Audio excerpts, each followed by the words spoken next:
Alright, we can go live. Let's go ahead and check to see if we are in fact live.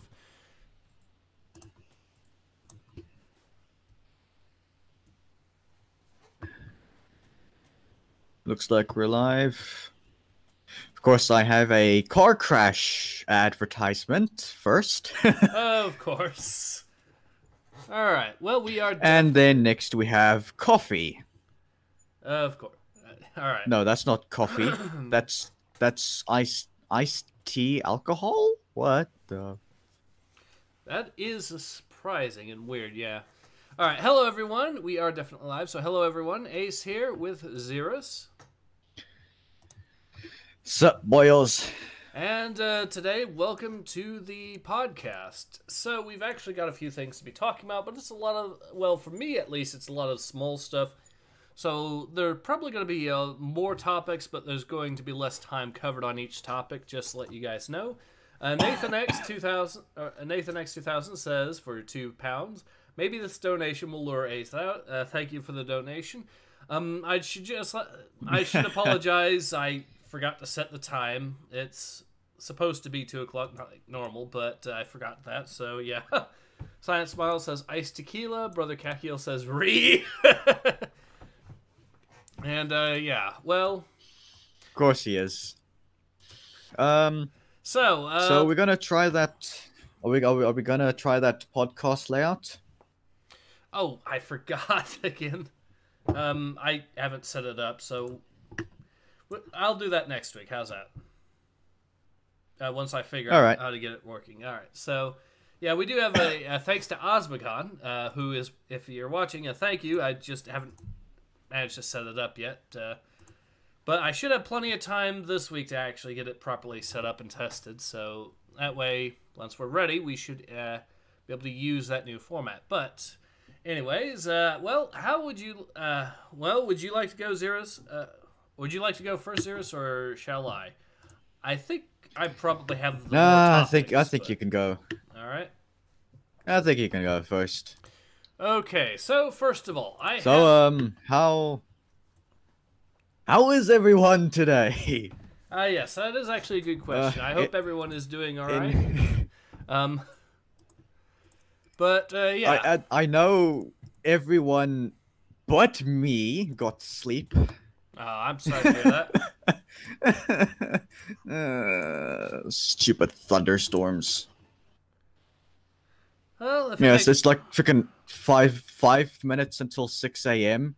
and I finally close my eyes, and then it's just crack, crack, crack, crack. Freaking quadra lightning strike right outside my window. Well, if it makes you feel any better, my That's sweetheart's nice. been having trouble sleeping as well, she says. So that's... I think it's 2 days now that she's been having trouble sleeping. But, yeah. Well, as long as I'm not the only one. Alright, so the first news, I'll go ahead and give you a link here. First news I was going to bring up is Time Splitters Rewind. I have actually had a commenter ask for me to cover this, and well, this is a good opportunity. These guys are actually, what Time Splitters Rewind, for those who don't know, is it's a fan remake of the original trilogy of Time Splitters games. And it's going to be on PC, which is, well, the original Time Splitters, great games, especially if you're a fan of the original GoldenEye, for example, or Perfect Dark. Made by the same made by the same people, although under a different studio, if I remember correctly. But yeah, and this is going to be a fan remake of that for free, the original trilogy, which is nice because this game had these games had tons of content right from the get-go. So combining that with the fact that you're getting a whole trilogy of them, and for free, and also they're throwing in some additional content here and there to fill a few gaps here and there, because they did change the format as the series went on. A whole bunch of nice stuff, but it's actually getting to the point where they're starting to, where they're preparing for closed testing. If let's see if I can get to the particular area. All right, so. the old implementation of weapons that we had for our newer counterparts, ensuring that we are not using any borrowed content. In a similar vein, we started I've to never give our game played more life in other Time areas as well. Splitters. I don't even know where to find it, but it does look like an interesting game series, I suppose. It is. It's a time-traveling FPS where you have these folks going back in time to stop aliens that have gone back in time to try to destroy humanity in the past. So you get a whole bunch of different time periods, whole bunch of different themes. So you've got so for example, one mission might have you be in Soviet Union Siberia. Another mission might have you be in, say, a 1960s super spy flick style mission. Stuff like that. Another mission might have a 1930s gang stuff, and then you also have futuristic stuff. So a lot of cool things there, but it's also a very wacky game too. It's deliberate. The series was very specifically made with a sense of humor in mind. So yeah, a lot of stuff in it. We need more of that kind of game, to be honest. I agree. I absolutely agree with you. And so it's a good thing to see these guys are, in fact, making a remaster or remake of sorts of all three games right in one complete package. Now, they're going to be releasing it in steps, so right now what they're testing is the very first Time Splitters game. But once that's done, they'll move on to Time Splitters 2 and then Time Splitters 3. Science Smile says, I keep getting Time Splitters mixed up in my mind with Time Crisis. Or whatever it is with the... Yeah, that's Time Crisis that you're thinking of. And Inquisitor Mathis says, hello. Hello, Inquisitor Mathis. Or Matthias. All right. But yes, the big news is that these guys are going into closed testing. They are looking for volunteers, around 50 or so, to test it, make sure that everything runs as smoothly as they're wanting before they provide their first public release. So this is good news. Inquisitor Matthias says, what are we watching? This is a Time Splitters Rewind update from February the 12th. Talking about how they're going into closed testing. But this is the first big thing I was going to talk about. Science Smile says, howdy. Howdy, Science Smile. And yeah, I do think this project is showing promise. What are your thoughts, Xerius? You know, this is this is gonna be great when the top comment on this video is, it's rewind time. Yes. Oh man, that is painful. Well, it's actually a line from the game. I think from the third game. There's also It's Time to Split, where it's a case where the game has deliberately cheesy lines like that, so specifically so the game can make fun of the main character at points.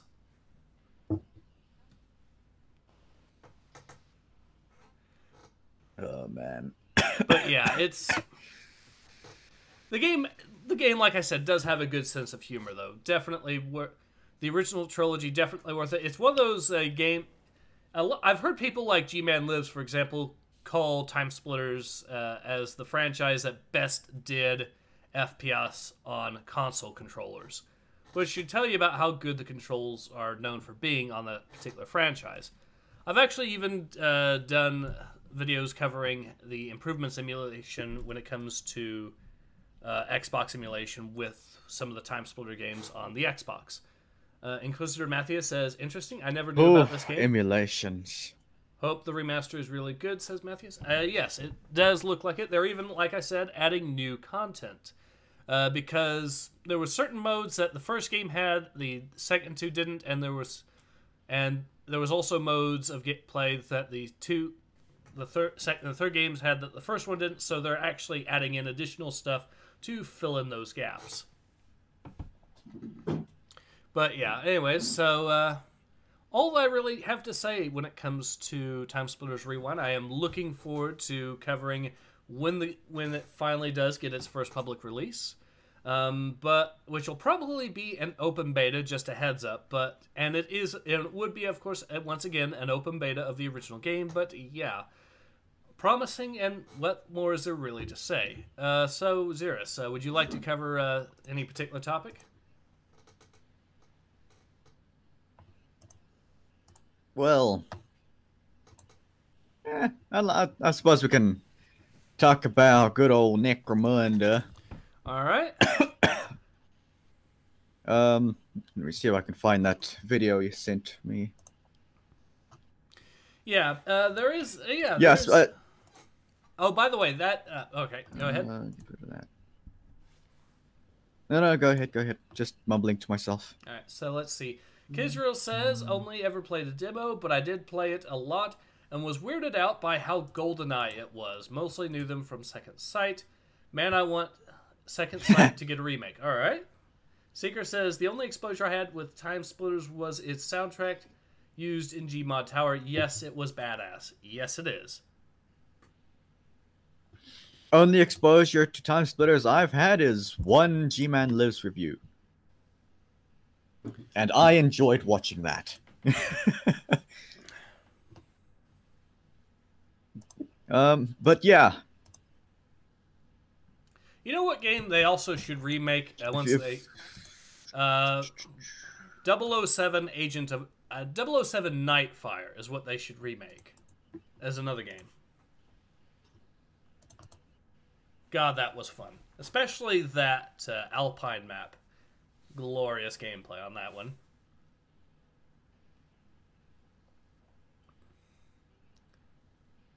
Anyways, so you got the trailer? Yeah, I'm just rewatching. Yeah, I'm just rewatching it. Don't know if you want to bring it up for the stream as well. Maybe they can hear a little bit of it. Sure. Let's see, where is it? But yeah, this I haven't played the Necromunda video game. From what I've seen, it looks okay. I've heard it does have problems. Yeah, I've seen a couple of bugs. Well, one of the big problems is the fact that either the maps are too small or the movement is too...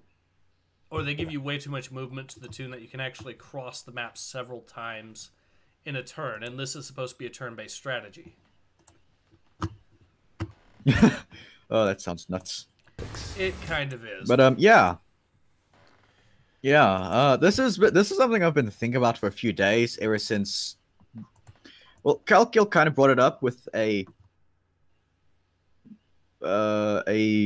post from the Warhammer community, which hinted at like some chain swords with flamers on it, a shotgun with a flamer attached to it, and he was I don't remember what he originally said, but he basically hinted at.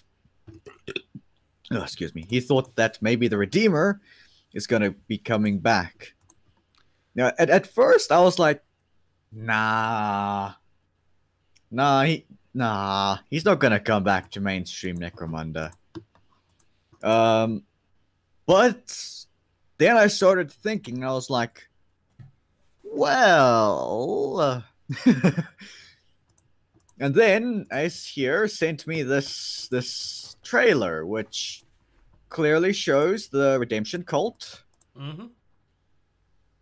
And the more I listen to the narrator or the voiceover, the more and more I am convinced that it is Clovis speaking. I mean, it just sounds like calm Clovis. And that's just got me thinking, like, oh crap, is he coming back? Of course, this is... We don't know if he's going to be in the game. Well, the we trailer... know for certain that the Redemption Cult is going to be in the game, but we don't know if he himself is going to be in there or not. Well, I should not mention... yet, anyway. Well, I should mention that the trailer makes it very clear that the DLC is already out. I think this is the release trailer. Yeah, it says now available. So the DLC is already out. I don't know if that means... I don't know if the Redeemer himself is specifically in the Necromunda game. But I do know that Let me this see if I can is- pull up Steam. Let me Okay. see if I can pull up Steam. But yeah, And I have to log in. Of course I do. that's. But as I was saying, so Necromunda. Okay, so while it's not confirmed that he's in Necromunda, it is confirmed that the Cawdor gang that he is a part of is in Necromunda. So that's the big news with regards to that. Now, like I said, the game seems to have some really questionable design decisions. I am not sure if they are going to fix these issues. Holy crap! What? I managed to log into Steam via mobile first try. Oh, okay. That is unheard of. Brother Kakul says I was talking about the tabletop game, but fine, I guess. Ah, okay. Yeah, and I know you were talking about the tabletop game. Science Smile says now is the time for re-releases, as it seems remasters and remakes risk the taint. It's really, I think it is slightly more remakes than remasters that seem to have the problem. But yeah, even with remasters, there have been some that have had some issues.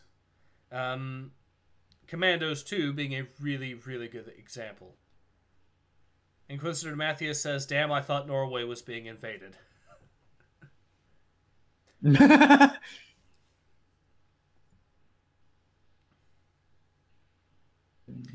mean, I know that the Wokehammer community hates Arch, but I wouldn't think they'd invade an entire nation just to get after him. Who am I kidding? Of course they would. So, let's see. What else do we got? Of course, the first review I see is a negative review. Of Necromunda? Oof, this guy does... Or the DLC? Yeah, the DLC. Wow, holy crap, this guy does not like the game. He's comparing it to Cyberpunk 2077. I mean, I still maintain that Cyberpunk 2077 has fantastic writing and storytelling, and that it does make the game worth playing, despite the bugs. But yeah, I can see why people are why people have been upset, particularly on console. But yeah. Okay, so what this guy is saying is this isn't actually a DLC gang. This is just cosmetics. Oh. Cosmetics that was removed before the game was released. Wow. Okay, yeah. Okay, that's kind of scummy. Yes. That's kind of scummy. Yes. Now I see why he's comparing it to Cyberpunk 2077. That is... Okay, wow. So, lesson learned. Let's avoid Necromunda for the time being. Yeah, and now I highly doubt the Redeemer is going to be in Necromunda, the video game. Yeah. Alright, so... Wow, that was... This is why you read reviews, people. Specifically reviews from people that actually play video games. Yes. Science Smile says, I guess it's sort of like Cyberpunk 2077 because they had to delay it. Well, yeah. There's a lot of stuff that's been... Kizril says, never trust a game dev. Yeah. Although, really, it's never trust a game journalist, really. I mean, you can... Take... Basically, you're not wrong. You should take things with a grain of salt, certainly. So, but yeah, but I really think that when it comes to trust, it's really, really game journalists that are the ones to worry about. But Inquisitor Matthias says, oof, what the heck, Focus? You published Greedfall and does this scummy action. Yeah, that's actually a good point. That's a good point. Why on earth would you just do I know exactly why, but still, it's yeah. Yeah, this is wow. So, Okay, so the Redeemer coming to the Necromunda video game? Probably not.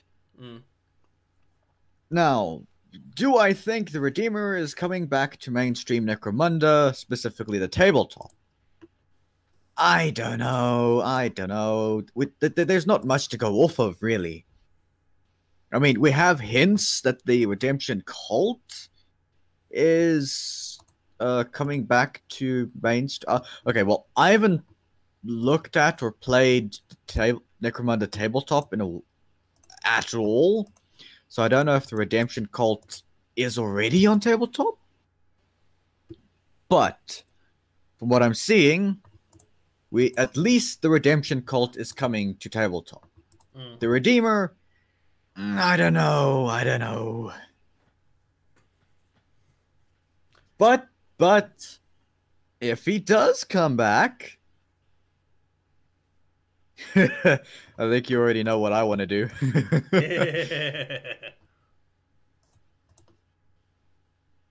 all right. So For those who don't know what I'm referring to, if the Redeemer comes back, I want us to get as many people as possible and sing "Glory, Glory, the Redeemer." yes,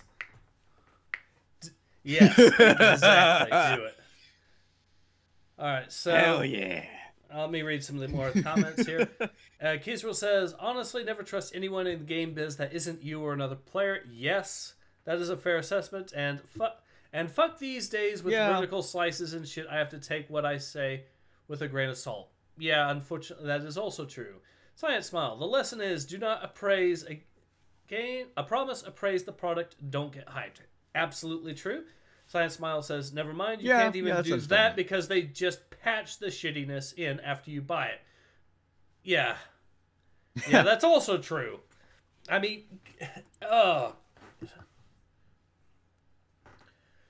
Brother Kakil says, the Redemption Cult is not on tabletop for now.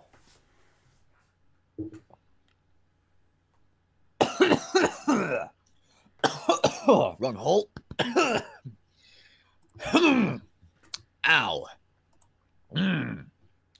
But anyways, so... But yeah, anyway. Well, you want to move on? Yeah. Or... Definitely. If the Redeemer comes back to mainstream Necromunda in any shape or form, glory, glory the Redeemer. Glory, glory the Redeemer indeed. Alright, so let's actually talk about the next topic, and the big one I was going to talk about today, and that is the smear campaign that is now going on against one of the lead designers for Hogwarts Legacy.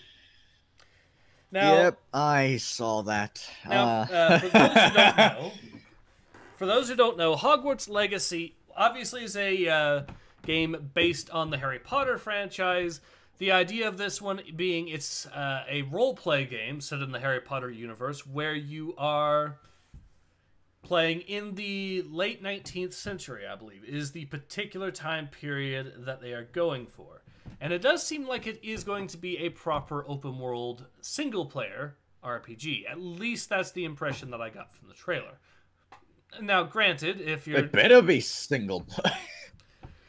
Now, granted, we really need more single-player games nowadays.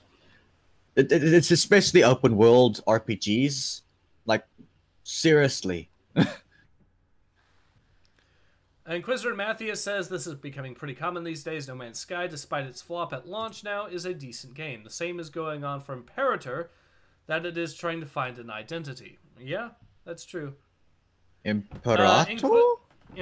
What's that? Imperator Rome, I believe is the game he's talking about, which is a Paradox game, if I'm not mistaken, that had a bad reputation at launch. But Inquisitor Matthias says what they mean by reactionary. What they mean by reactionary is he said some spicy things about SJWs. Or he basically said that... yes. That word. Yeah, you know that word that they used, that PC Gamer, the exact same publication here, used to smear Arch when he decided to cover an adult video game. Science Smile says reactionary means oppose the revolution. Well, kind of. What's ironic is you can actually make the argument that the far left is reactionary these days by their own definition, because they're trying to go back to a time period. They're trying to go back to a previous way of doing things. In other words, they are massive hypocrites, so that's no surprise. Yeah, in other words, Science Smile says it's a commie term. Yes, it is. Ironically, it was used by Marx to denounce other forms of socialism. Is very specifically where it originates. Naturally. Which is amusing because Marx actually considered a lot of things to be socialism. In fact, you could argue that Marx considered the Confederacy to be socialism. If you wanted to get into it. That's how nuts Marxism is. But anyways. Don't mention Marxism to me. I've dealt with enough Marxists for a month. I do not need this right now. Yeah, I know. Inquisitor Matthias says, remember when PC Gamer covered personal computer stuff, not political correctness? Yeah, that. Exactly. I miss those days. But yeah, the lead designer... Wait. Hold on. I think I recognize the name now that you mention personal computer stuff. Weren't they publishing magazines at some point? Yeah, they published PC Gamer magazine. Science Smile says Science Smile says he wrote against the Confederacy during the Civil War for the New York Times, I believe. Yeah, he might have, but again, here's the thing. Here's the thing. Marx denounced all forms of socialism except for his own type. The reason that he would have considered the Confederacy to be socialist is because he would have classified them as what he referred to as reactionary socialists, i.e. going back to previous states of economics, i.e. nobility and serfs in Russia, or in the case of the Confederates, slaves and slaveholders. But that's why he would have considered them, by his own definition, to be a form of socialism, specifically reactionary socialists. Ironically, some politicians in the South seem to have even tried to use his reasoning to justify their institution. And that's not surprising at all. Some of them even wanted to apply it to anyone that was working class.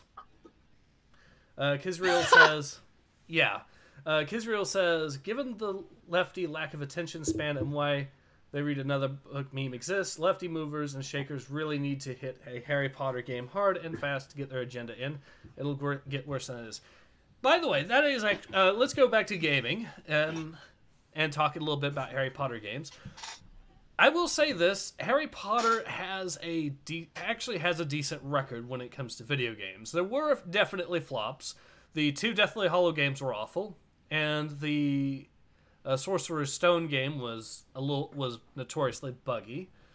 But with the exception of those 3 games, the franchise actually was known for being a pretty decent Zelda clone, with Chamber of Secrets being a genuinely fantastic little game. Inquisitor Matthias says Marx used the work value theory to base his theory, which it was already debunked at the time. Yeah. But anyways, as I was saying, getting back to this, but like I said, the Harry Potter universe does actually have a surprisingly good record when it comes to video games. Now, the Kinect game was kind of weird, says Inquisitor. I didn't really play the Kinect game, so I couldn't really comment on that. I've seen someone playing it, And yeah, I can say that that game looks weird. But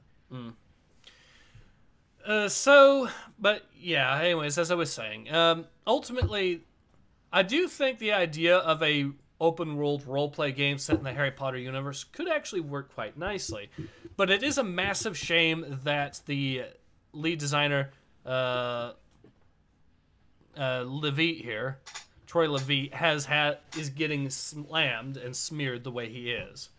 All because of an old YouTube channel that he hasn't even posted on for years, coming out and these people just simply dunking on it at every opportunity.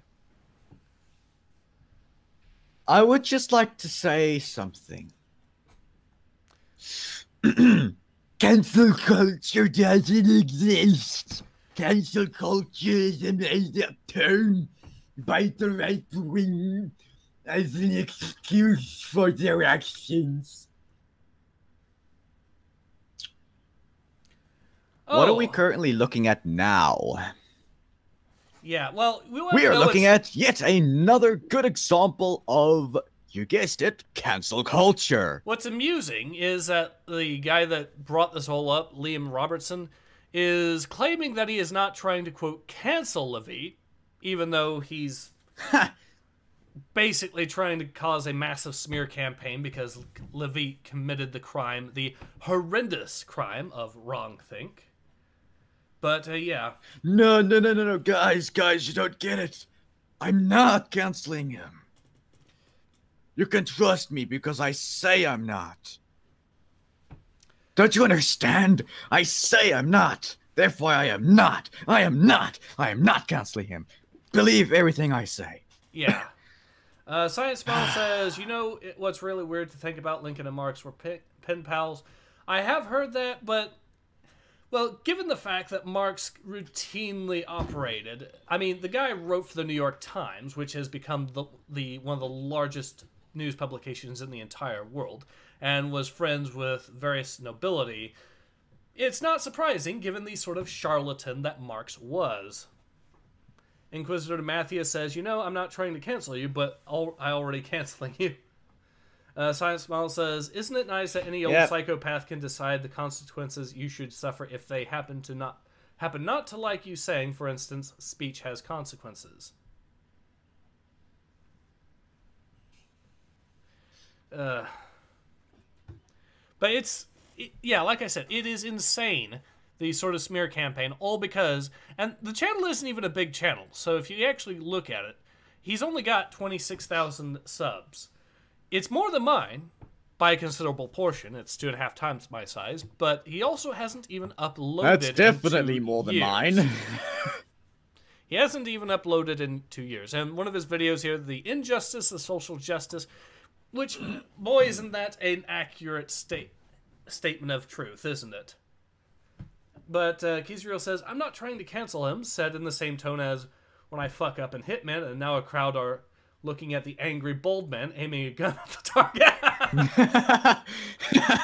Yeah, that's exactly what it looks like. That is exactly what it looks like. Now, I know he's... But yeah, that's... What more is there really to say about this? I hope Levy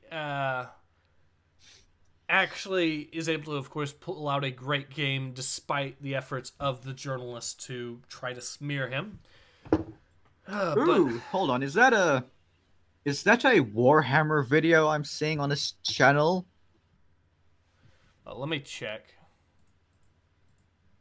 It's a very I don't have his channel. I'm looking through the stream. I don't see Warhammer. Send me a link. Oh, okay. I will send you a link.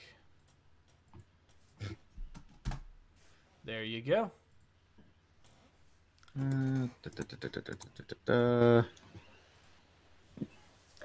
Yeah. NBC News blames gamers for hijack of Discord servers, and the thumbnail has what appears to be a female space marine on the front. Wait, where is this? With a on his channel. Oh, I see. Well, that's actually, hold on, that's not, I mean, that is a Space Marine there, but that's actually a very specific meme there. That's Vivian James. Oh no. You know who she is. What fresh hell? No, I do not. What fresh hell have I dropped myself into? Vivian James is a mascot of Gamergate. That's why she's a meme. That's what she's famous for. So that's not. And I still don't know who she is. So well, she's a mascot of Gamergate. That's who she is. You know, I still don't really understand what Gamergate is. Okay, so all right, basically here's what happened. It came out that there was corruption within game journalism between, specifically due to, the story was that there was a game developer who shall not be named because that will likely get this video demonetized. Who apparently slept with a game journalist to get positive coverage of her game. Now, it is true that, now it does appear to be true that the particular game journalist didn't write an article, but someone else associated with that game journalist did write an article giving her positive coverage. So it looks like it was... That sounds suspicious. It was, and people were calling it out, and then all of a sudden, a handful of people were calling it out, and then all of a sudden, you had all of these game journalist publications writing smear campaigns against gamers as a whole, saying that gamer as an identity was dead, which is hilariously off the mark, given how much they're upset at the so-called gamer TM. Wow. And that resulted in a massive, massive shit show back in 2014. It also came out that what was also leaked was a email group called the Gaming Journal Pros List, which got leaked, and you can actually look this up still if you want, where it was discovered that all of these game journalists were, despite working for various publications, were in cahoots with one another and deliberately trying to control the framing of particular issues and all that within gaming. So they were... Why does that not surprise me at all? Yeah, so Nathan Grayson, Ben Kuchera was another one that was on there. What's the other guy's name that... There's a whole bunch of other names on the Gaming Journal Pros list. Now, not everyone that was on the Gaming Journal Pros list was active in this, but you can tell about the ones that were, because you constantly see their names pop up in the chat that was leaked, or the emails that were leaked. Anyways, then it gets better. It gets better. So they were trying to claim that Gamergate was a harassment campaign. That's the big thing. Because there were a few trolls pretending to be Gamergaters. Which got to the point that that the FBI, actually got involved. The FBI then cleared the Gamergate movement itself of all wrongdoing. And then... Now, Science Smile says, actually, the journalist with conflicts of interest did write... The article is called Admission Quest. Oh, interesting. So it's even spicier than I originally thought it was. That's interesting. But wait, it gets even better. Because you want to know about... You want to know about where the harassment actually came from? The so-called harassment that... I think I have a hunch. It turns out... lay it on me. It turns out that there were actually journalists having private groups on Facebook. One of the big ones that got caught years after Gamergate, but was operating and partly responsible for Gamergate, for the so-called harassment campaign, was a group from France called LOL League. And what these journalists were doing was they were creating sock puppet accounts to harass various feminists and whatnot while pretending to be Gamergate, and then writing stories on how Gamergate was responsible for the harassment. the harassment that the journalists that wrote these articles caused and were actively doing. And we know this because these guys... Holy crap. We know this because these guys admitted it. Not only did they admit it, they apologized for it and got fired for it. So it's not even a question of whether or not it's real. It's absolutely real what they did. It's 100% confirmed. And this latest bit actually came out years after. I think it came out in 2019, this latest bit, but yeah. Wow. That is I knew game journalists were scummy, but holy crap. Yeah. And the things they were doing, too. The Lola group specialized in stuff like doxing. That was one of their things that they were really notorious for doing.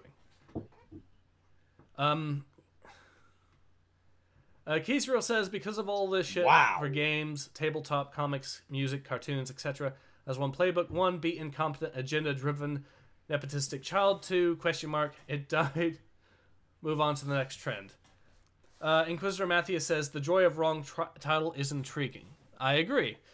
Also, it's okay to be a gamer. I just want to point that out.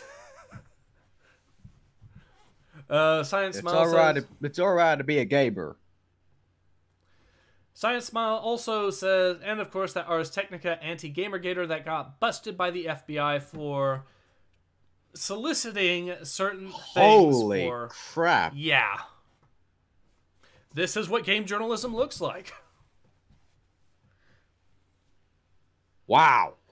There's a whole... Also, the fact that the FBI got involved with this says quite a bit. Yeah. Holy crap. I mean, some of the... So you know that game developer that slept with a game journalist to get positive coverage? She went to the UN and made a speech at the UN over this. You gotta be kidding me. I am 100% serious. And what was the result of that?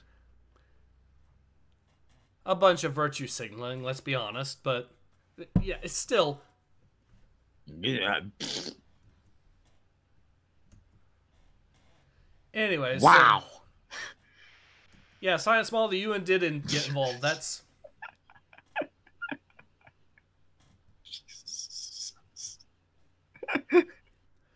Inquisitor Matthias says she is now writing comics for DV. Ooh. Oops, DC. Oh God, she's DC. writing for DC. And you want to know what's even better?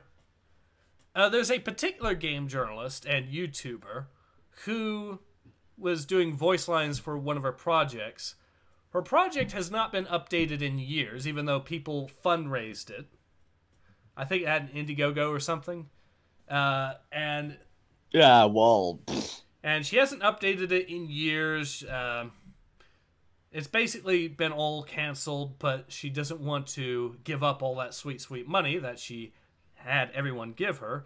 And curiously, the particular game journalist who voiced certain lines from this game has said nothing negative about it and has instead defended her. You want to know who this game journalist is? Take a guess. Go, try me. Take a guess. I don't know. There's a lot of game Sterling. journalists. Jim Sterling of the Jimquisition. The man. Oh, God. The man who specializes. That guy.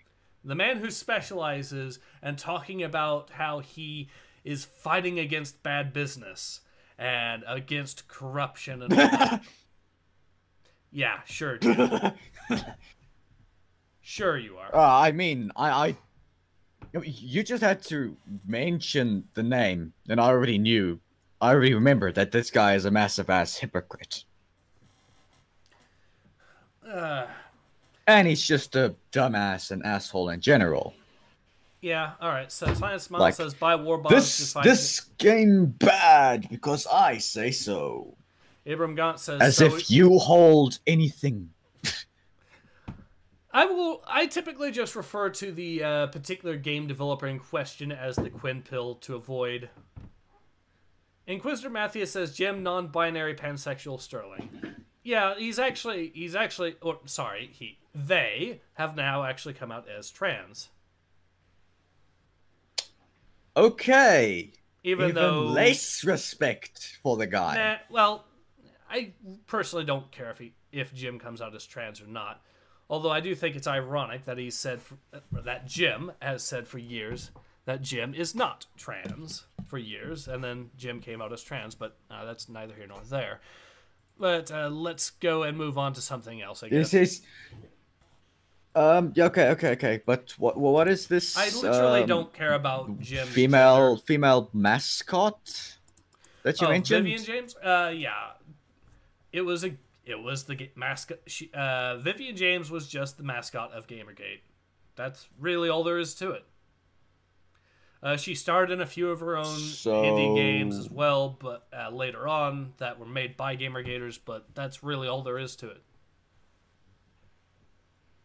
So she didn't do anything like big hoo-ha or said anything atrocious or anything? No. Okay. So she's literally just some random chick that they use as a mascot. Yeah, pretty much. So, let's change the subject. You want to cover something, or shall I cover something a little different? Because I do have something. Let me check my topics. I think you can go for another one. All right. So, Blizzard has actually announced they're doing another remake. And it's probably... Yeah, exactly. Wait. And yep, it's it's this. And it's Diablo 2. The thing is, that makes me really, really cringe at them doing this. Ultimately, at the end of the day, has to do with it ultimately has to do with, well, Warcraft 3 Reforged, and what an absolute dumpster fire that was. To the tune remind me. To the tune that Warcraft... It's not bad enough that Warcraft 3 Reforged was a bad remake. It said it was such a bad remake that it even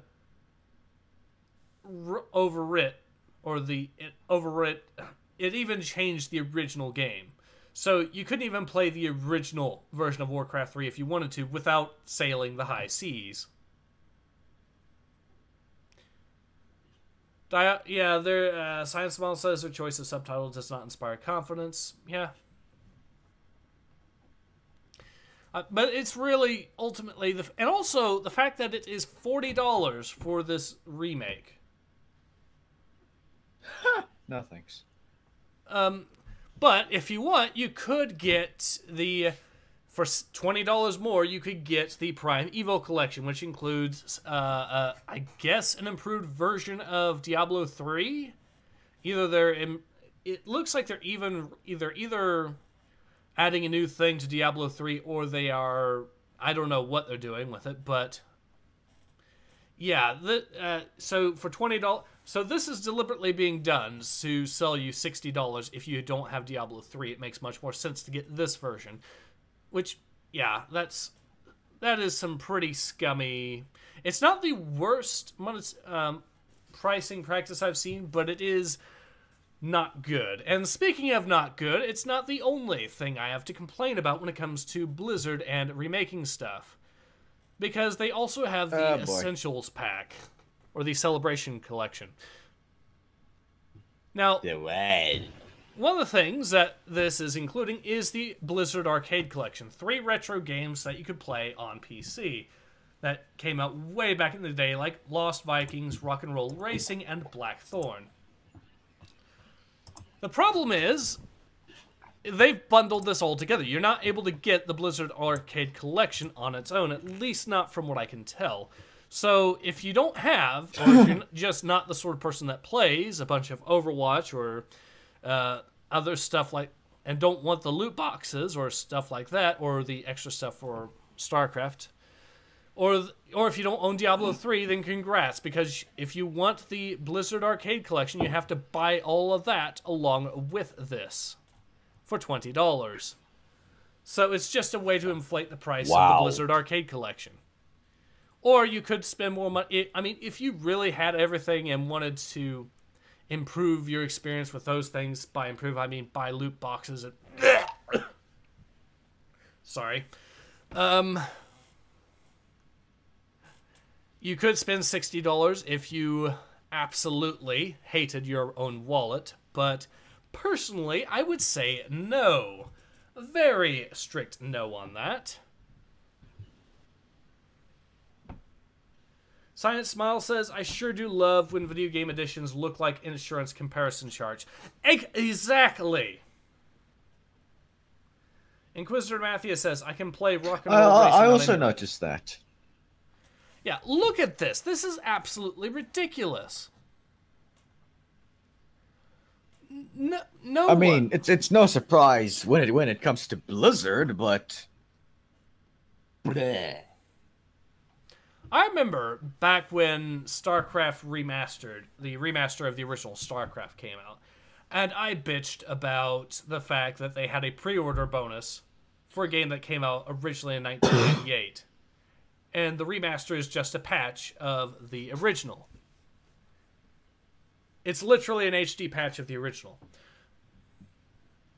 So, just like with Warcraft 3 Reforged, which is why you have to sail the high seas to play the original Warcraft 3 if you want to avoid the Reforged edition. And I bitched about... But the thing is, I bitched about that, and people were telling me I was being too hard on Blizzard for that. No, the people defending that were just blind to the slow and steady trend that was slowly but surely happening. But to switch to something that's a little bit more positive, unless you want to cover something else.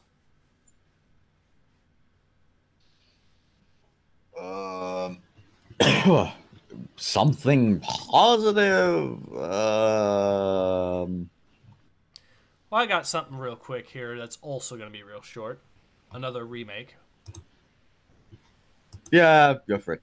So outside of Blizzard, we are getting a brand new remake or remaster of Stubbs the Zombie, which used to be an exclusive to the original Xbox and the PC.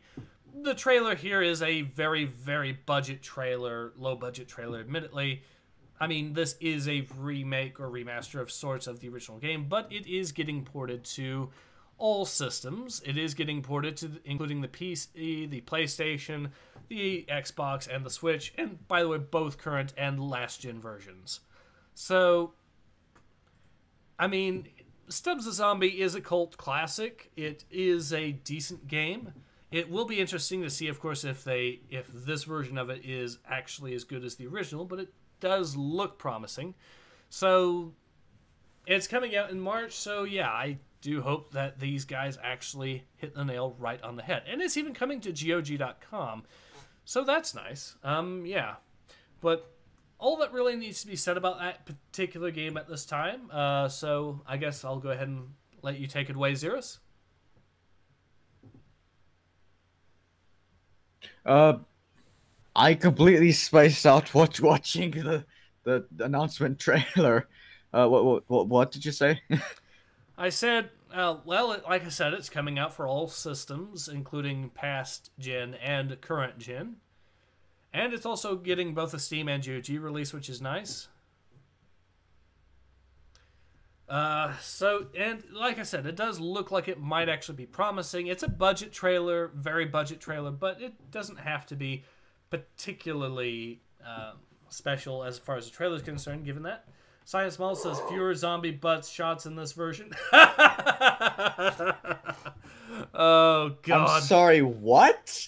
He's making a Mass Effect reference. What? Oh. Okay, I thought that was referring to the game, which... Okay. Yeah.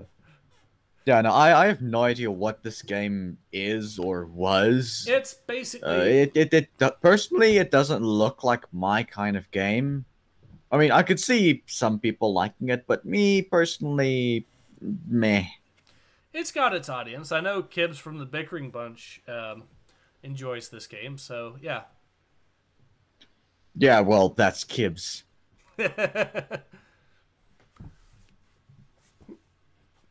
All right. So, anyways, so what are your? So you said ultimately you're saying it's not your particular cup of tea, but does seem to show promise ultimately. Yeah, I mean, I can see people liking it. All right. So, why don't we get another topic from you then? Yes, indeed. So, have you heard about the Godzilla versus King Kong movie? Yes, I have. I'm actually something of a Godzilla fan, so Yeah, I am a pretty large Godzilla fan. I kind of stopped being interested after the three-part anime movie Godzilla trilogy, which was disgusting and atrocious and a pain to watch.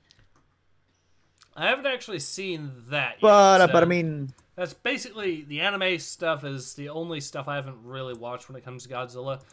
I've even watched the Hanna-Barbera shorts back in the day. I do not recommend watching the three-part anime movie trilogy thing.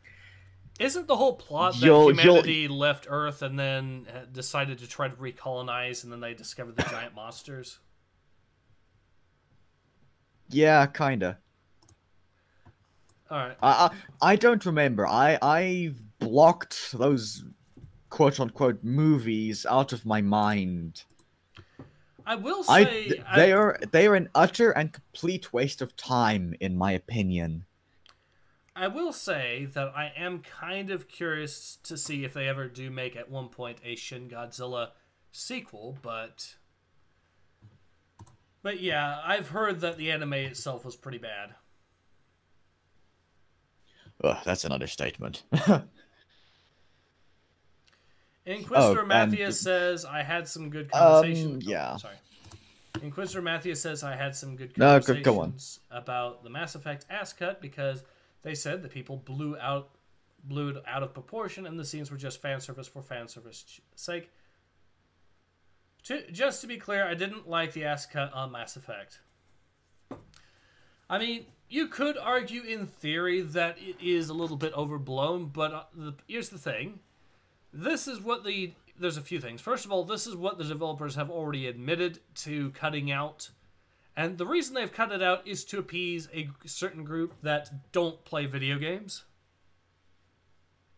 Yep. Who shall not be named? Yeah, exactly. And it's just, yeah. It's the fact that, I mean, the thing is, the people that were demanding that change are the same people that were demanding that the soap bottle or the lotion bottle get removed from Ion Fury, who then went on to say, oh, it's not a big deal until 3D Realms brought the lotion bottle back, and then all of these people that were saying it wasn't a big deal that it was taken out refused to buy the game because it was put back in. Because of course they did. Because that is exactly how Reset Era works.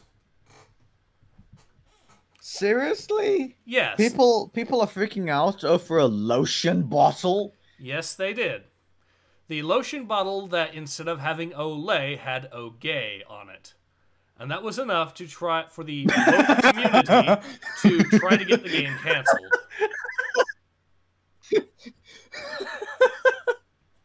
That was all it took for Reset Era to try to cancel the game and to demand to get taken out.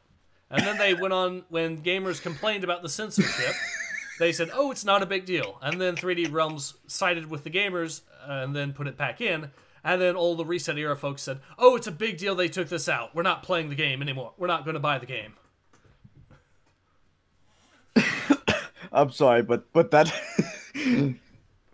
that gave me a good laugh. Okay. The only way that these woke SJW types could be kept from lying through their teeth is if a dentist removed them all. I swear. I mean, even then, they're still gonna try. Yeah, they probably would find a way. Kisril says, I'm happy about it because Miranda is a hideous buck-toothed monster. Well, I happily ordered to her death, but I wasn't interested in the remake anyways because BioWare, so I'm not target audience. Inquisitor Matthias says, not surprised at all. That's the sad thing. We're not surprised about the extremes of the journalists and the SJWs these days. That's the worst part. Hey. At least that wasn't as bad as some chick complaining Animal Crossing was bad because too much water. She complained about Pokemon for that. It was Pokemon that she was. Oh. Okay, well, still too much water. Then again, it's still not. Although even that is still not as bad as the journalists that, when they were trying to smear Arch, argued that hentai is pro-conservative propaganda. Please. No, really, they actually made that argument that porn Yeah, games are turning I people know. into I Republicans. remember. Oh, I remember all too well. Well, if that is true, according to them, then I suppose pretty much all of Japan is conservative then. I mean, you could If you make catch that my argument. drift. You could make that argument, but have you seen how based anime can get these days? I haven't really watched any modern anime outside of the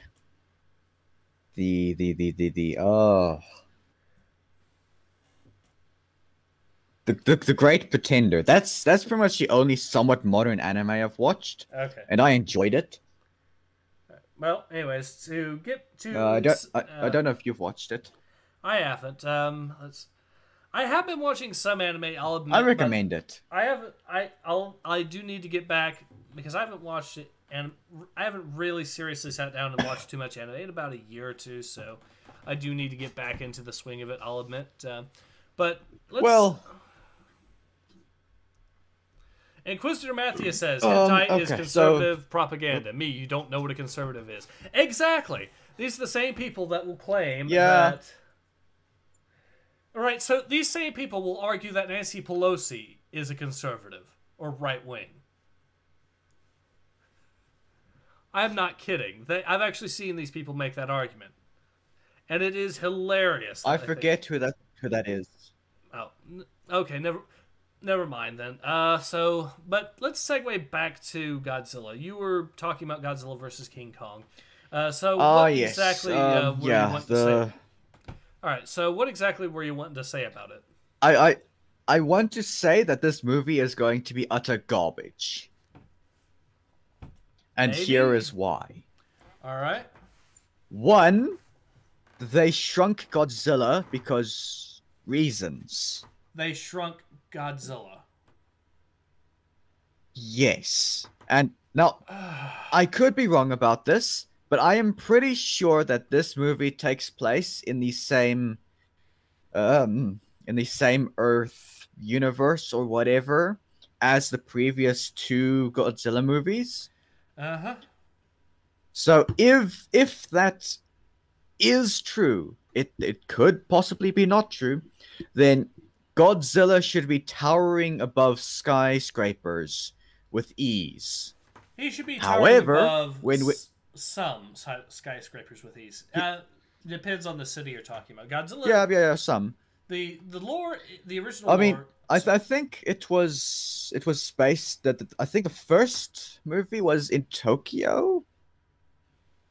I don't remember. The first Godzilla movie was okay. So the first of the legendary Godzilla movies, the ones made in the current run, was was San Francisco was the city there. Godzilla, by the way, is in terms of height is supposed to be. I think they're going for what he was originally claimed to be, although not actually at in terms of height from the original 1954, which the claim was he was supposed for him to be 400 feet tall. Kisril says that's not shrinking. Kong got bigger, they said multiple times. Okay, if Kong got bigger than... Sure. The movie... Sure. And Kisril also says the movie was for him in the past, like 70s. That's actually weird, because Godzilla isn't supposed to be publicly known about until the first Legendary Picture films came out in 2014. So unless they're doing a Monster Island thing where it's on a island that nobody knows about, or they're really good at covering it up, I'm not sure how they're going to do that. But all right. Inquisitor Matthew says they made Kong bigger. First movie was on San Francisco. Yep, exactly. Kisriel says they pretty clearly said Kong was a teenagerous age and Skull Island was going to get bigger. So yeah, if Kong gets bigger, then that's fine. And it. Yeah, but the thing is, y'all's not listening to me. They shrunk Godzilla. And I know this because in the trailer, we see him standing on an aircraft carrier, which I'm pretty sure he was much bigger than an aircraft carrier in the previous movies. No aircraft carriers. Unless that is some kind of new aircraft carrier that is bigger.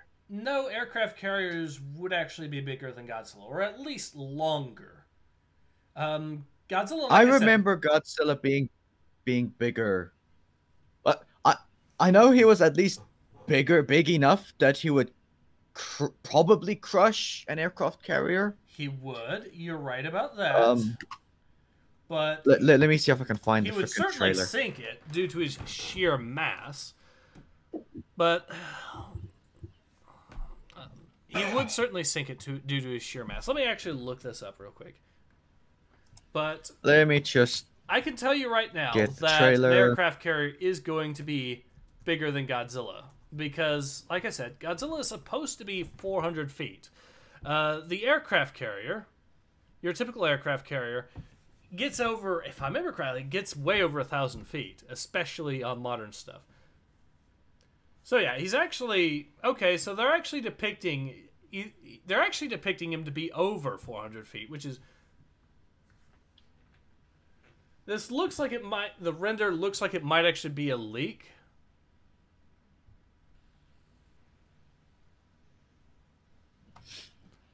I'm just going through the trailer again now.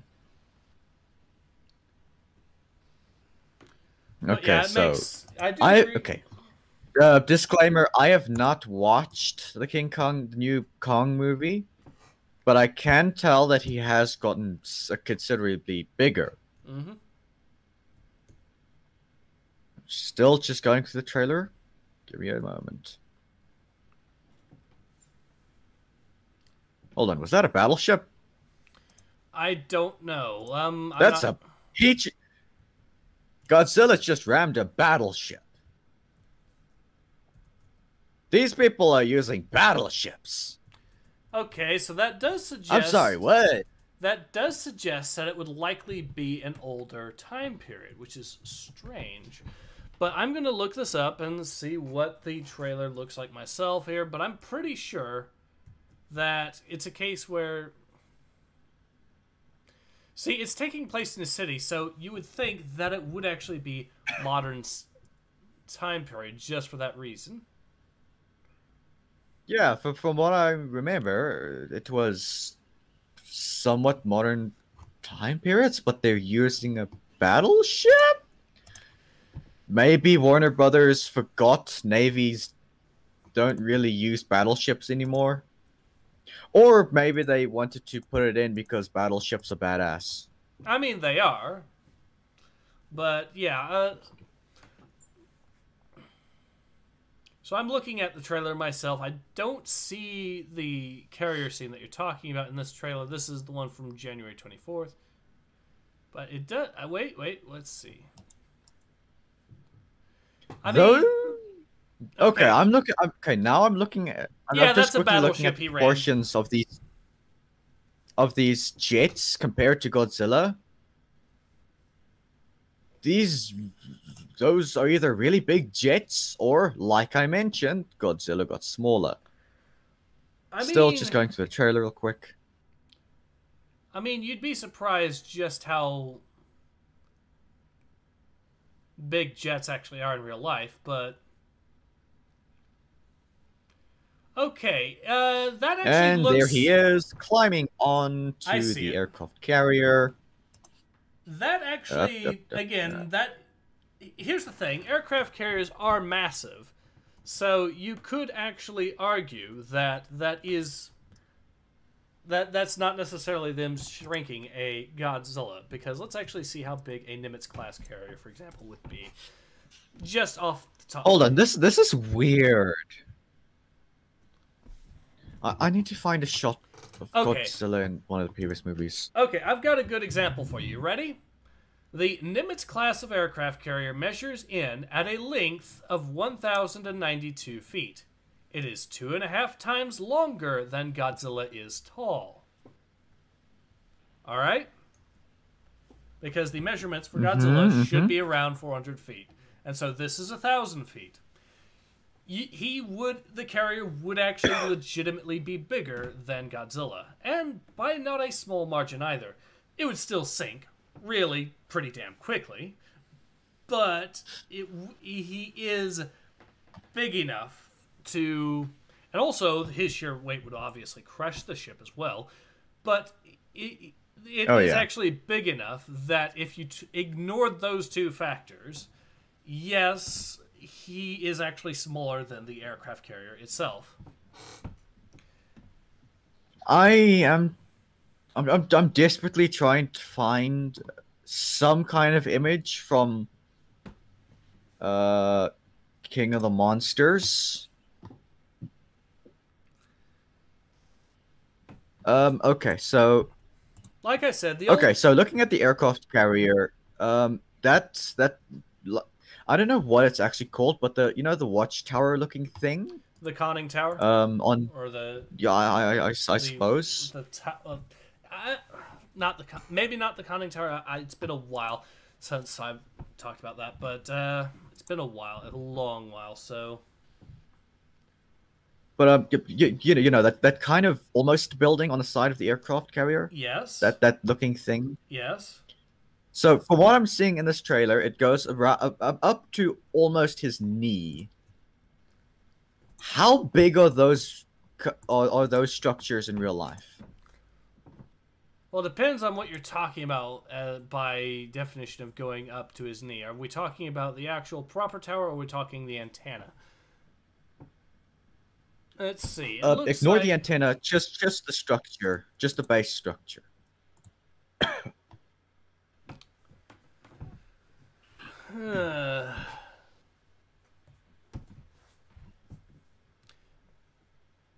I'm not entirely sure how high up that would be. It does look like they've really exaggerated the proportions on its height, because it really would does you look say like that. Would you say it's the third of a size of a large apartment building? I wouldn't know what you would constitute a large apartment building. Okay, let me get this. This is the best I can find for scaling.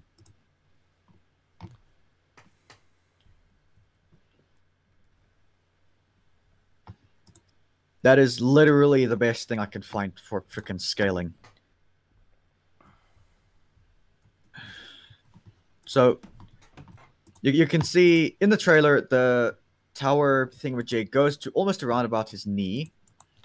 In the shot I sent you, he's towering above what appears to be either some kind of weird small skyscraper or tall apartment building. I have no idea. Probably an apartment building. Those go up those can easily go up 10 stories. Those can go up much, much higher than that. So it's not it's not outside the realm of on that, but that would be about. I could see that being 100 feet easy, no problem.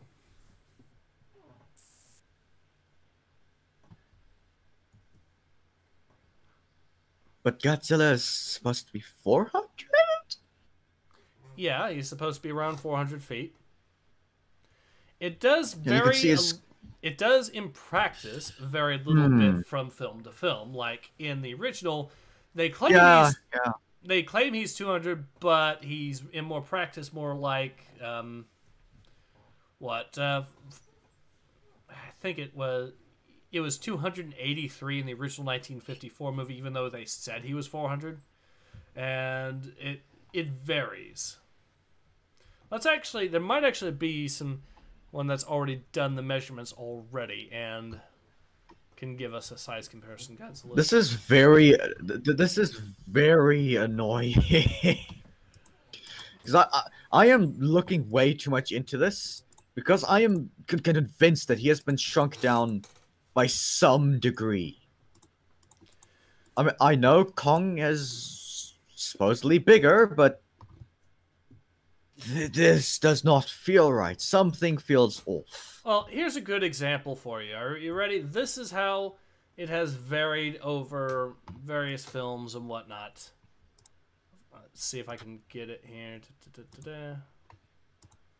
Here we go. Now, this does not include the latest one, unfortunately, but it does include... Oh, it's actually a little bit too small. I need a bigger version of it. There we go.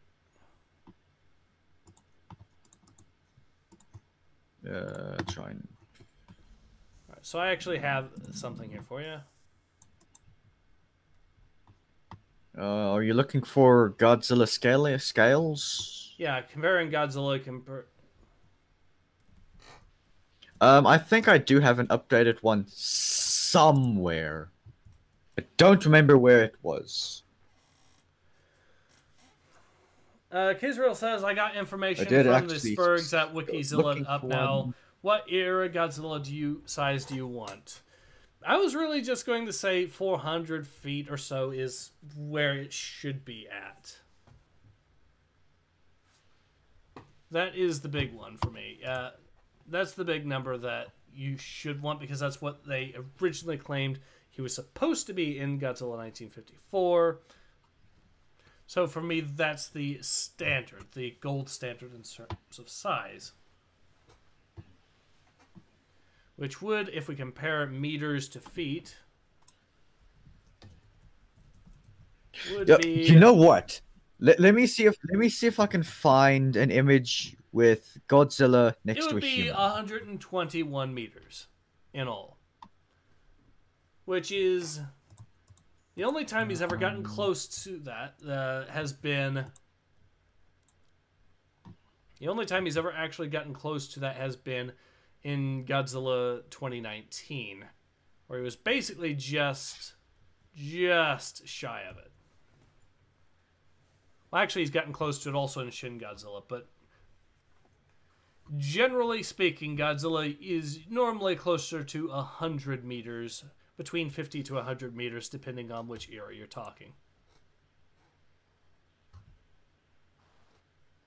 I must say, I do appreciate them not using the anime Godzilla thing. Because that thing is hideous.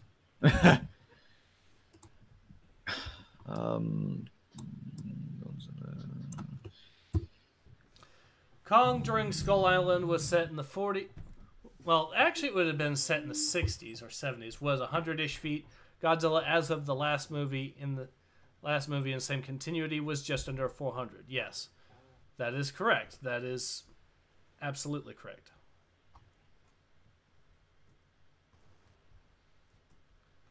Anyway, so like Why is it so hard to find Godzilla next to a frickin' human? Because you're comparing Godzilla to a human. I know there were shots of him being like right next to them, freaking Well, in one of the movies. there's a few, but This is annoying. There's a few, but again, his size changes throughout the movies as well.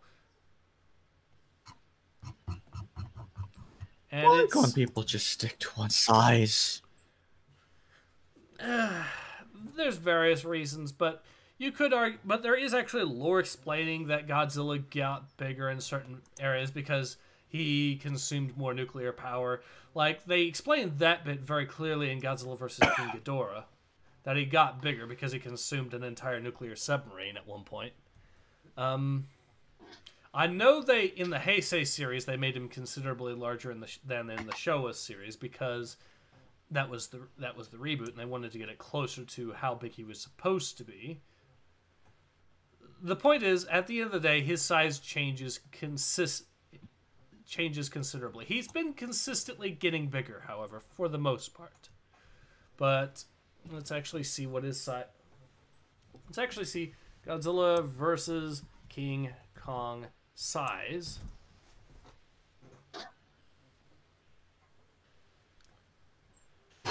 Oh.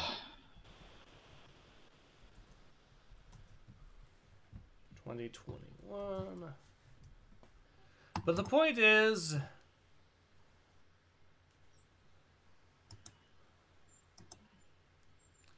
they're trying to argue that Godzilla is 400 feet and Godzilla and Kong are basically 400 feet, which is actually about right.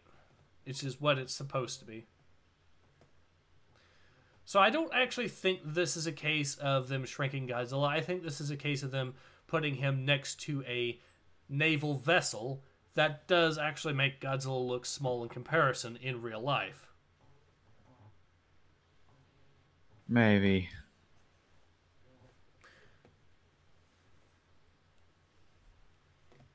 Also, can these people please make up their mind whether Godzilla is the good guy or the bad guy, or just neither? Well, I would love it if they made up their mind with that. Well, that's kind of part of the whole thing with Godzilla. It's open to interpretation, so you get a whole bunch of different universes with what exactly Godzilla is.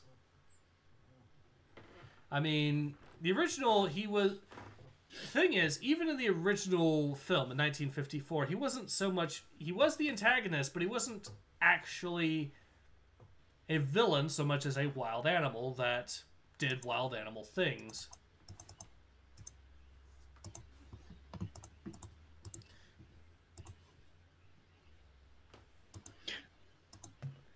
Where did King Kong get... What the... What? What now? Does he have an axe? Kong has an axe. Okay, I've got to made out of what seems to be a Godzilla spine. Oh, that's actually kind of cool. I disagree. That brings up more questions. Where did he get it? How did he get it? What the hell? Tore it off Godzilla during a fight, and it grew back. But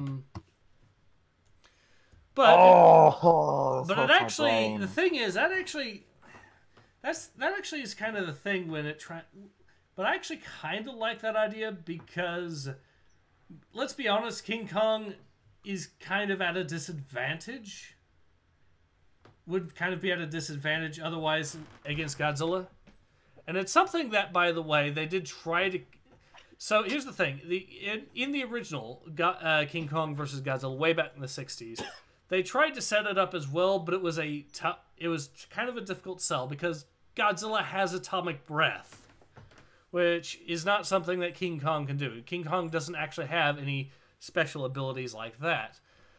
King Kong was... Well, not originally. They basically gave him electrical powers for some weird reason in the original 1962 movie. But the thing they were originally going for was that Kong was supposed to be a smarter creature and therefore used his brains to fight Godzilla. And he did actually use trees and stuff like that as clubs against Godzilla as well in that film. So seeing him make tools like this is actually an interesting idea. I think, anyways. Moving on from that, I just noticed that when Zilla fires his atomic breath, when Kong has the axe, it almost looks like the axe, Glows? obviously it's absorbing the atomic breath somehow, but from what I'm looking at, the axe is like magnet. It's what the fuck? Well, we haven't seen the movie yet, so It's like the axe has grabbed the atomic breath stream and is what? So it's like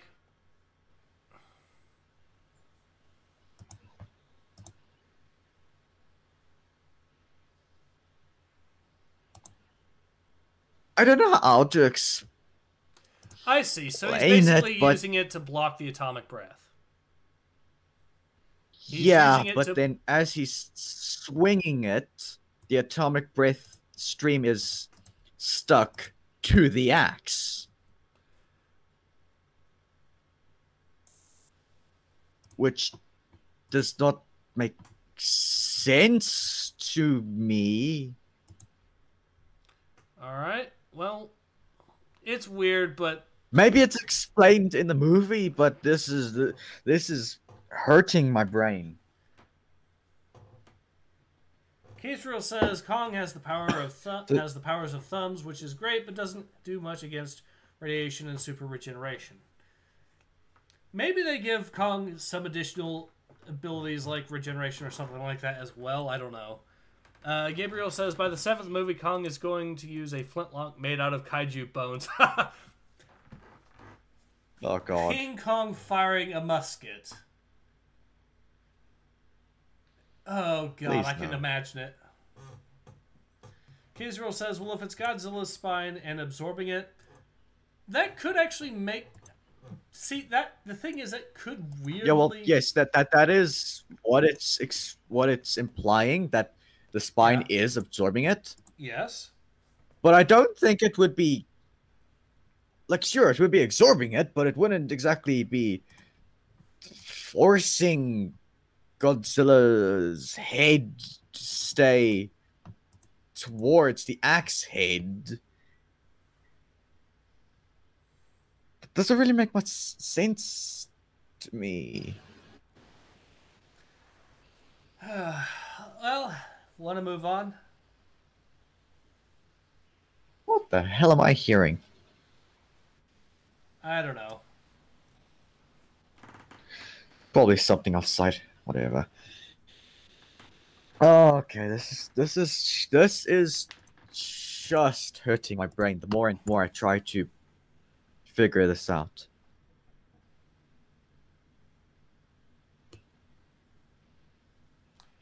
Yeah, it's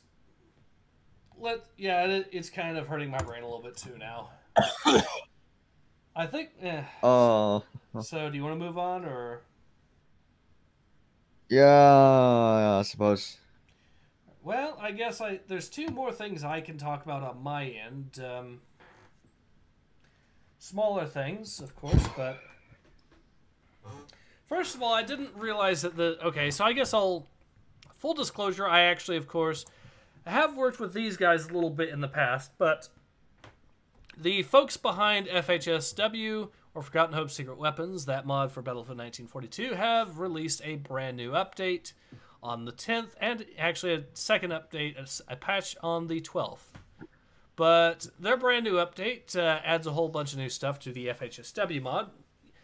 Some of you may have, some of my viewers here may actually remember I covered it or talked about it when discussing mods that were better than Fallout: The Frontier, in my opinion.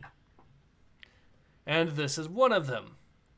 Now, admittedly, this is translated from Japanese using Google Translate, so there's obviously going to be some issues here and there in that regard. However, some of the new changes, they have added in, well, they've added in a brand new nation. They've added in the Dutch from the FHT expansion mod, so that's nice. They are going to be, it'll be interesting to see what they do with that. In addition, there's brand new aircraft, such as the Buffalo here, and some new tanks. For example, the British are getting the brand spanking new TOG 2 and TOG 3.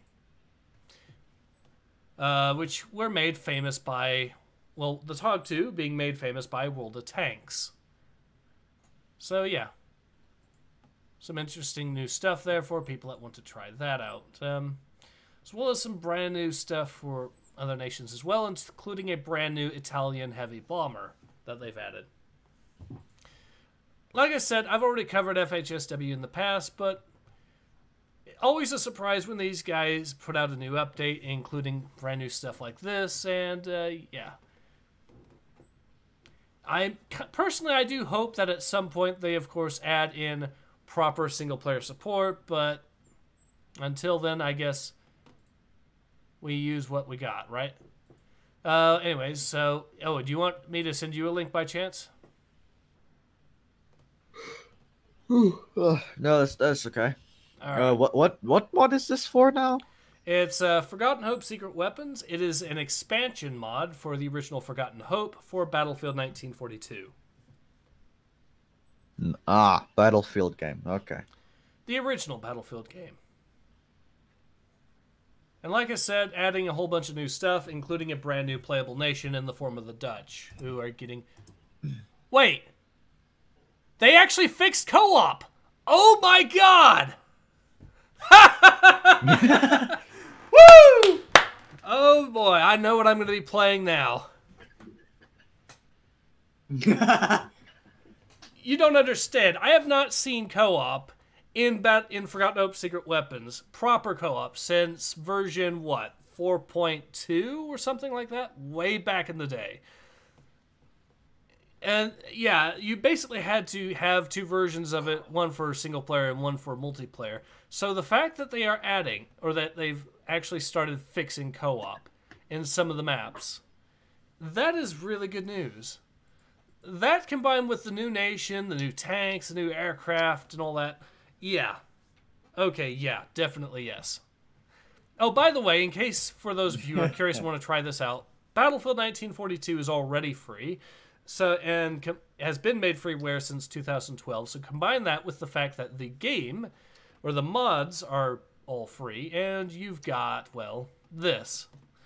By the way, did I mention that FHSW is so big these days that they don't even cover just World War II anymore? They've now started getting into... They've even gotten into... I've seen them do maps set in the Russo-Japanese War as well as the Italo-Abyssinian War of the 1930s. So, a lot of interesting stuff in there. Ibram Gaunt says, for $5, I see it now. Kong in a blood-dew, Rang holding the flintlock, sideways screaming, I is Kang. Oh, God. Oh, God. That brings me physical pain. Thank you for the super chat, Ibram Gaunt. This brings me pain. All right. But yeah, that was... I didn't realize they added in co-op, so that's a nice addition if they've properly fixed co-op. And there's also adding in a zoom function for tanks, which is actually nice. Yeah, but it's got so much stuff in this that I don't even know where to begin. But anyways, let's go on. Do you have any more stories you want to cover, or shall I finish off? Yeah, I actually just remembered something. Okay. Do you know of Terraria? Vaguely. I know of Terraria vaguely. Do you know about the most recent updating? No, I do not. What's with the recent news? So the most recent biggest up the it's they say it was the last big update, which was Journey's End, which was I believe 1.14 or 14 point so I can't remember. I'm just here's the video of the current thing, but yeah. So basically, the most recent major update, well, majorly updated the game, bringing in refreshed textures, I suppose. Slightly more mint textures. They added more character animations. So now the character Let me check. the character blinks. So when you get hurt, your character blinks. I think when it's dark, no, when you're in the character's eyes squint and stuff. You can also sit on chairs now, which is, thank God. People have been wanting the ability to sit on chairs for such a long time. We are so grateful that we can now sit on the chairs. They added a couple more bosses as well, but basically just added a whole bunch of good stuff. Okay. With this, they also brought in a separate version of Terraria, which is it is called T-Mod Loader. T-Mod Loader was a fan-made mod platform for Terraria before 1.14 Journey's End. So what they did after Journey's End is they made T-Mod Loader official.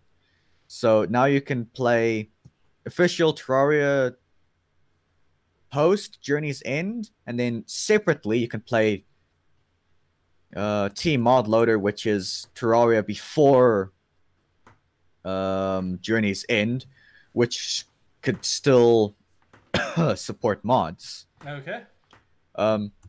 As of recent news, the current version of Terraria 1.4.1 in 2020 is going to have Steam Workshop support. Cool. Meaning that the current version of Terraria is going to have official mod support, which is beautiful. I agree. So now you don't have to have two separate versions of the game to play with mods. From what I'm hearing, they're currently starting out with texture packs. You know how Minecraft had texture packs and stuff. Yeah, of course. Terraria is basically gonna have the same thing. Of course, with over 500 sprites in the game. Oh, that's gonna be fun for people to play around with retexturing the game. Godspeed to the people that try that. But yeah, from what it seems like, they're going to start with texture packs in the official Steam Workshop for Terraria, and then hopefully they're going to move on to official full-on mod support. Which is great. This is great news for us Terrarians. Of course, I haven't played the game this year, so that's rich coming from me. I should probably get back to playing it at some point. Also, interestingly enough, I have been playing Terraria since its release, and I have never finished the game.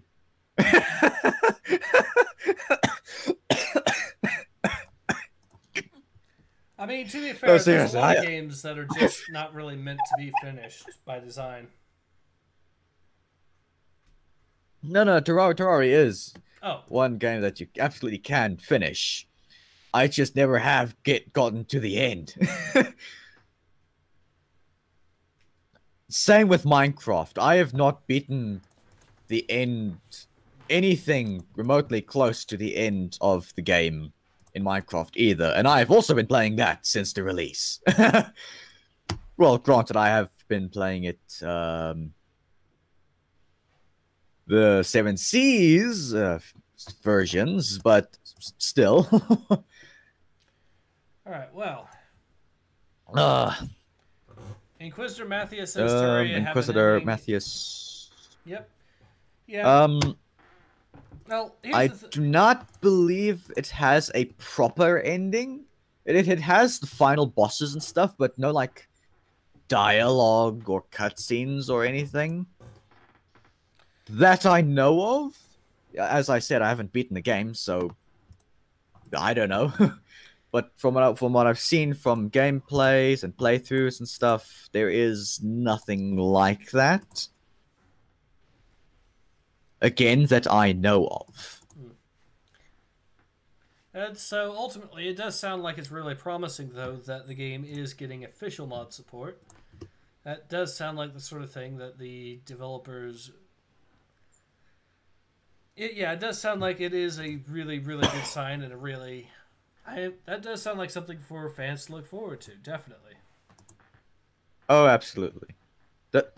I also like supporting Terraria because the developers and the Terraria team, they're just great.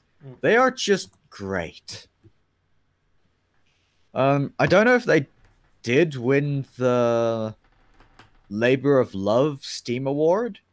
I actually don't know who did, but I absolutely voted Relogic and that Terraria team for that award.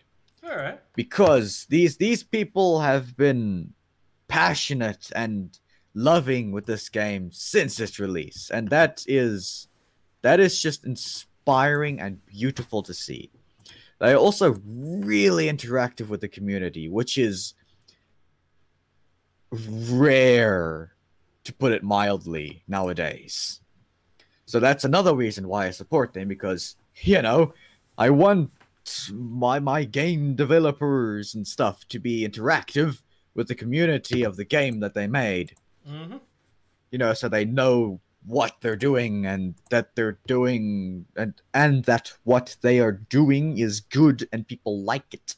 Agreed. And some things that people want to have in the games, they can also more easily and efficiently, I suppose, find bugs and glitches and stuff within the game, which is, in my opinion, pretty damn cool. Oh, excuse me. Modding really does show. Good job.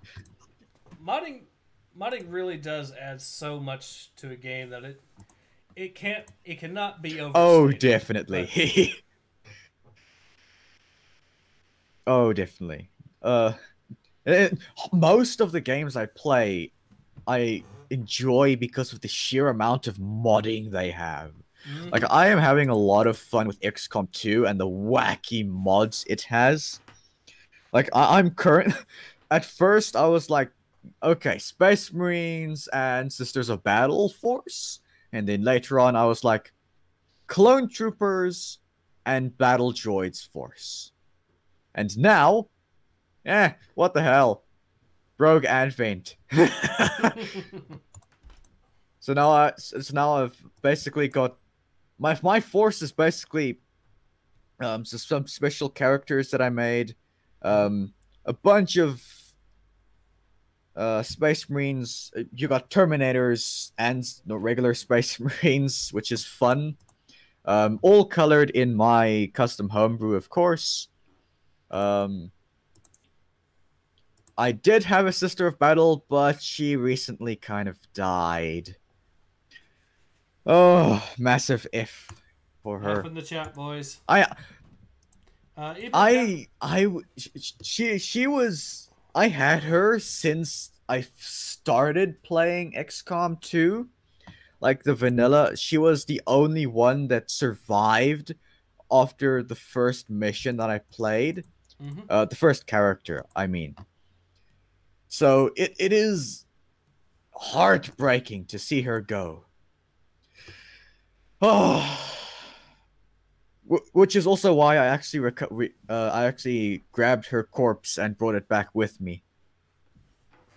Even though it doesn't make a difference, I still did it. If in the chat for her. Damn, Yep. she was good.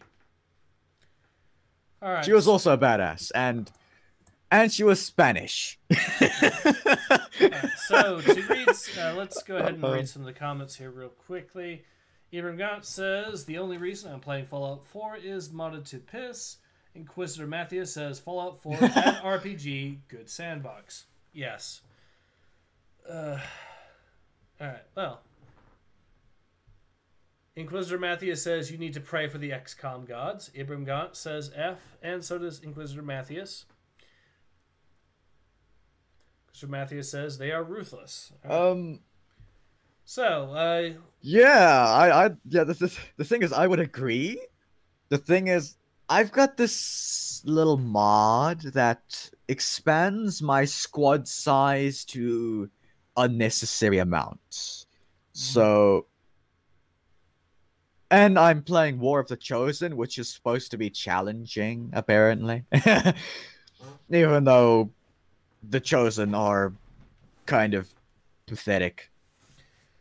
Especially the Warlock. I'm sorry, but he's pathetic as hell. So I mean, yeah, he can summon spectral zombies and spectral thingies, but he's pathetic. He's weak.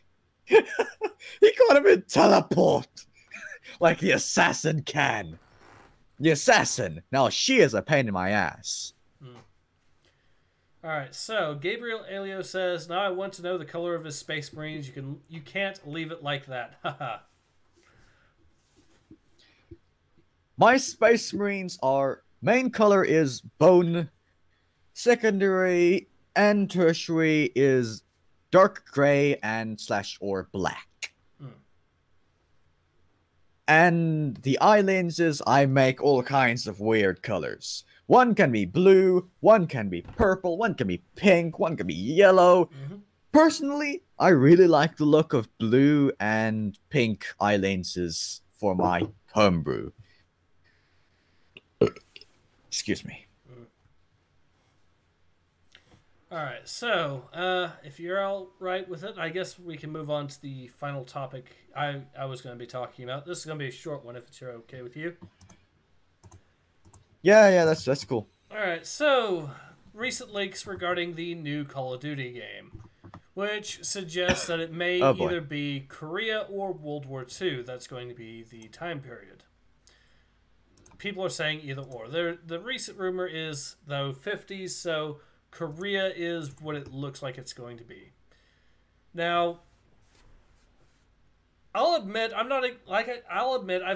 I used to like Call of Duty way back in the day, back before Modern Warfare 2, basically. That's when the series, prior to Modern Warfare 2 was when the series was good for me. But it has had a very, very lengthy time period of, well, mediocrity. That said, they have, to their credit, been making efforts to try to get out of that rut. And if they actually find a way to make it stick, then awesome. The time period of Korea itself, I do think, is a good idea. It is not only is it a time period that is very, very rarely covered, and so Activision would essentially be breaking fairly new ground on this front, especially when it comes to FPS games. But at the same time, I've already mentioned this, I believe, in a previous podcast regarding Battlefield, if they decided to go this route, was the fact that you can have some really interesting weapon balance here, especially if you wanted to do the whole prototypes and stuff like that, both Call of Duty and Battlefield have been doing for a while. This is because you can have the more modern assault rifle designs like the AK-47 in, because it was obviously in existence at the time, albeit I don't think it was used in the war. And you can even have the FNFAL to a limited degree as well. In addition to all of that, however, you of course get more old school stuff like the M1 Garand, the M1 Carbine, the BAR, the Tommy gun, the grease gun, all that good stuff. Inquisitor Matthias says both will bring the weirdos on rage, and also Korea will bring a lot of rage. It might actually upset the Chinese market, which I will say is one of the reasons to be potentially skeptical about this. On the other hand, unless of course they try to do the whole both sides neutral thing, but considering one of the sides had Mao Zedong leading it, I don't think you're going to ever make Mao Zedong look like a half-decent person, let's just say. Also, annoying me, sorry. This photo is not from World War II, this is not from Korea, this is from World War II. So, just to keep that in mind as well. Ibram Gant says the SKS and AK were in Korea in Spetsnaz's hands. Okay, so they may have actually gotten used. Alright, good to know. Apparently, yeah. Anyways, so let's see. But yeah, nothing really more to say about this. I do think the time period could work. It's just, yeah. What are your thoughts on this one, Xerius? I have honestly no idea. I have never played a Call of Duty game before. I've never really been that interested in military shooters. I mean, occasionally I do get the mild interest, but I don't know if I like the somewhat serious tone some of them take. Like I'm more of a mid-tone to not taking yourself too seriously kind of guy. I mean, this could be interesting. All I'm seeing is more fodder for video games bad because violence and lefties trying to bring in some kind of thing because Korea. I don't know. Inquisitor Matthias asks, why don't they do a game in the Spanish Civil War? Spanish Civil War is actually... I would kind of be on board with that, admittedly.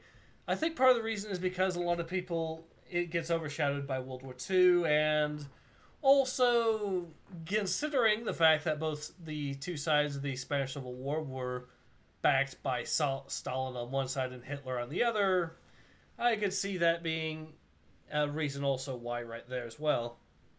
Let's see. Although, again, I would personally be interested in seeing a game about that. Abram Gant says they could add Gen 1 G3 as also in the hands of Spanish troops. Interesting. Gabriel Elio says, to be fair, what wouldn't upset the Chinese market but a home front, but it's the Chinese invasion, lol. Abram Gant says Russian and German before it was... Yep. So yeah, that's all I really have to say with regards to this. What are your thoughts? Oh, we've already gotten through is there anything else you want to cover? Nah, not particularly. Nothing that I have the energy for right now, anyway. Well, I think it's a good time to call it. So yeah, this has been Ace. Yeah, I suppose we can end here. This has been Xerius. And we will hope to see you all again soon. Take care, and have a good one. Have a good day, lads. And try to get more sleep than me.